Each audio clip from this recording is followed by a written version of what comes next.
If you don't pay attention to these 6 mistakes, this will happen to your business. Game over. Number 1, not getting a sample order from your supplier. Typically, when you get started with e-commerce, you want things to be as fast as possible. You want to build your store, select a supplier and a product. But a lot of suppliers are actually not super reliable despite having good reviews. Some may have way longer shipping times than they originally claim, and some ship the product in an awful condition. Imagine you just built a new store and you're getting hundreds of orders, so it's going pretty well for you. However, your supplier is just not shipping on time. He's taking himself 2 up to 3 weeks to ship out the product to the customer, and all of your customers are asking you, where is my order?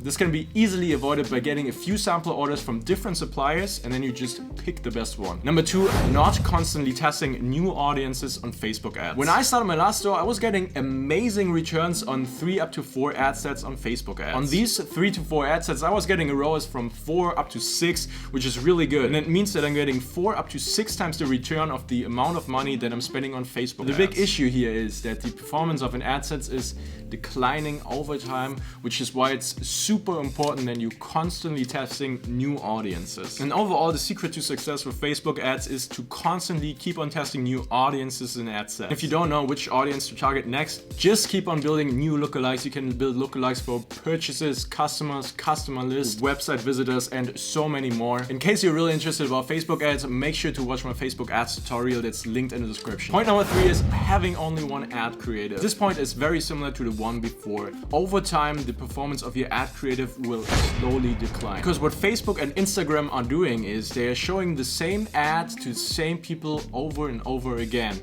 Boring! And because you don't want to bore potential customers, you have to mix up your ad creative. Whenever you launch a new store, I would recommend to start with 4 different ad creative and see which one performs best. After you figured out which ad creative performs best, I would recommend to create 2 additional ad creatives each month. Simply by adding new ad creatives over time, your performance will be so much better and you will make so much more money in sales. When you're creating new ad creatives, it's usually enough to just change up the first 3 seconds of the video or the scroll stopper. And I've personally achieved great results by just changing up the marketing angle, or you can even shoot an ad with a lot of customer feedback and reviews. Point number 4, your sales are decreasing because you're not hitting the like button of this video. Not really, but I would highly appreciate it if you can hit the like button for this video because this would help me a lot.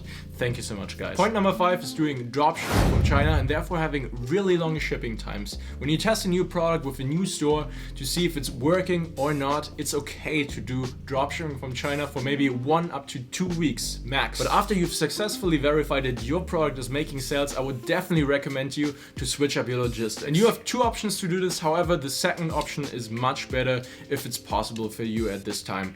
Number 1 is that you find a supplier that's shipping within the country where you're selling your item. Number 2 is to private label your product and to make a brand out of your store. So you order the product from Alibaba in bulk. You can even put your logo on the product and then you ship it to a fulfillment center in your country, and therefore you will have super competitive shipping times and overall way more control over your logistics. Guys, at some point you will have to do this process that I've just described to you anyway, because dropshipping is not really a long-term business option. I would just use dropshipping to test out new products. But if you guys want to bring your store to the next level, create branded products and a branded store and a really good customer experience, then you will have to do this sooner or later. Point number 6 is tracking revenue but not profits. Honestly, guys, this happened to me in February earlier this year. However, the amount of money that I spent on advertising during that month, but also in logistics, exceeded my expectations. Even though my revenue was 30 up to 35k during that month, my profits were extremely small because I didn't track all of my costs the way I should. There's a Shopify app, it's called Lifetime, and it's helping you to keep track of all of your costs, and it's going to show you exactly how much profit you are making. And I'm using this app on my new store. This is no sponsored content for Lifetime. I just believe it's a great app and I'm sure it's going to provide you with some value by keeping track of all of your costs and profits. You should absolutely watch this video next because there I'm showing you my winning products for August 2021. Hit the like button and subscribe. I'll see you next time.